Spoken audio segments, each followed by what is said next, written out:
Les Sénégalais, je m'excuse. Excusez-moi, vous êtes le football. Comment j'ai pu choisir le camp de l'Égypte qui est littéralement Freezer de Dragon Ball? C'est n'importe quoi. Sadio Mané, Allah Ibarak, tu es très grand.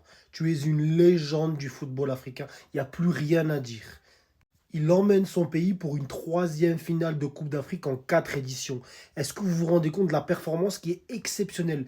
Il a l'occasion de gagner une deuxième, la deuxième dans l'histoire de son pays. Le seul petit bémol, c'est la suspension de Kalidou Koulibaly en finale puisqu'il a pris un jaune. Mais quand tu vois qu'en remplacement, t'as Mamadou Sarr, le crack générationnel, et Moussa Niakhaté qui est incroyable avec l'OL cette année et qui l'a encore démontré aujourd'hui, est-ce que tu peux vraiment t'inquiéter quand t'es sénégalais? Je pense pas, hein.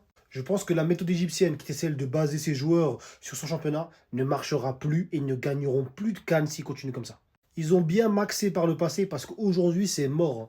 Aujourd'hui, quand tu vois que le Sénégal développe des joueurs de son pays et les emmène en Europe, tu vois la différence technique, physique aujourd'hui, et ne serait-ce que tactique. Il y a un univers entre les joueurs du championnat égyptien et les joueurs qui jouent en Europe. Je terminerai évidemment par parler de Pape Gueye.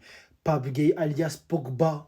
Mais quel match il est en train de faire, quelle compétition il est en train de faire. Voici sa hitmap de la compétition. Le mec est partout sur le terrain, défensivement, offensivement, dans la création, dans la récupération, dans l'interception.